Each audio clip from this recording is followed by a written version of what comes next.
Hello, this is random, but I know some people always keep asking me, because you know I'm always waving this goddamn lip gloss around. What lip gloss is it? This is Dior. You know, like how they do. So yeah, you always see, sometimes you'll see me waving it about in some of the videos, because it's always in my hand, because it's always on my desk. It's like my go-to, in my mind, even like I haven't got a slap of makeup on. So when I put this on, it makes me feel like I'm getting myself together. So apologies that you always see me waving around this lip gloss. Anyway, very important things to talk about. So you see, when this debacle, and that's what I'm going to call it, with the CEO of Wells Fargo come with his nonsense about the fact that there is no black talent to be found. That's why his business looks the way it does.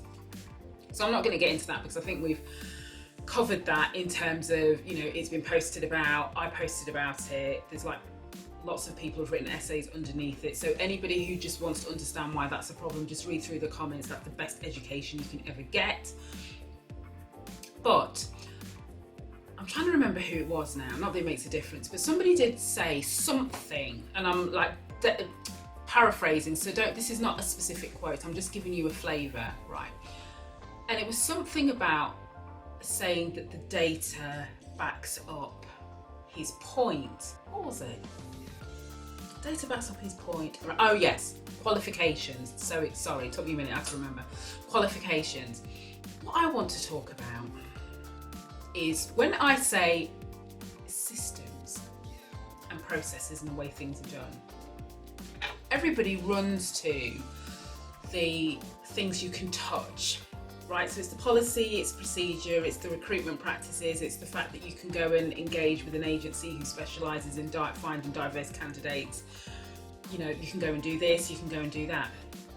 One of the things that we don't talk about enough, I think, is the real power and the big barrier of opportunities for black people and marginalised groups and people who come from lower socioeconomic groups, right, is the informal practices that happen within organisations. And when I say informal, I'm just going to paint some scenarios here, because remember, my background is HR, so listen, as I keep saying, I know where the bodies are buried. When you're a HR person, right, and you do talent calibration processes, so that's basically when you evaluate how employees are performing to decide where you rate them from a talent, what's the phrase I'm looking for? From a potential and also from their performance point of view, because there's meant to be a connection. So if you perform really well in your role, you should have other opportunities and. So what happens is you put people in a pool and you in some way calibrate. Every organisation will have a different way of calibration. So this isn't quite about that, even though we can talk about that at another time. But when you get to like the magic few, right? So in every group, there's always the magic few who've risen to the top, and you should be thinking about giving them a stretch assignment. So give them something challenging, get them to go and work on a particular project, maybe go and do a secondment to another team, maybe be promoted, you know, all of these things. Now, there is usually one or two people that have the ultimate sign off of who goes where and how that works. And a lot of the time, the decisions around who gets to the elevated cream of the crop, do you know what I mean? So you've got the few people here, but there's only going to be like a few spaces here. The factors that are mentioned in passing or that influence that decision is more often than not about the proximity that said senior influential leader has in regards to the person or people who are their names are put in the ring, right? But also affinity bias. So how much does these individuals remind said influencer of themselves? So this is why you will get CEOs, right, who will say, oh yeah, we should give so-and-so this promotion because, you know, when I was, you know, we had a really good conversation and I spent more time with them. And what that really means is they've been to the pub, if that's the context. They've been to the golf course, if that's the context. This said individual has stayed late and hobnobbed with the CEO or the senior leader. They've put their name forward for everything under the sun. So what's happened is the senior leader has had more time to get to know that individual and the individual reminds them of themselves. So if you remember, have a look at the makeup of many senior organisations and what does the leadership team look like? Because they're hiring people who look and remind them of themselves in some way, shape or form. Do you know what I mean? There's shared values, belief systems, culture, upbringing to a point, you know, and it does vary accordingly, but that is what happens. So if you're a white leadership team and you spend all your time with people who look like you and come from your same background, guess what? You are not really going to go out on a limb to promote or give opportunities to people who do not come from your in-group. That never happens. And then when you add on top, you know, graduates going for work experience, well, again, let's talk about unpaid work experience, right? So if your family can afford to keep you while you go and work for free, and I am anti-working for free anyway, but that's not this conversation. So if you've come from a certain well-off background, you can afford to go and work 2 weeks, 2 months for free because your family's bankrolling you. But if your family can't afford that, then you don't get the opportunity. And if you don't get the opportunity, you're behind because you can't then talk about the experience that you have on your CV of interning, of doing work experience. And somebody else who comes from a very affluent background can, because they've been able to work for free. And so the issue when a recruiter is looking at CVs, they're not looking and thinking, how did this person get this opportunity and this person didn't? All they're looking at is this person has this stamp of approval and this person doesn't. So off we go with that person and you, boop, over there.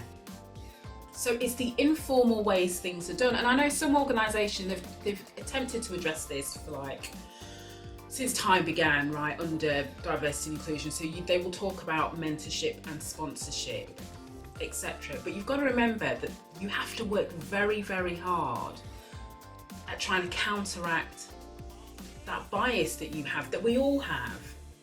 And I go back to, that's why putting in the right systems in place to interrupt that is really important. But not everybody wants to play the game according to the systems. They want to carry on making the same decisions the way they always have. That's why at a board level, when you're looking for board roles, what do? You call it an executive search headhunter.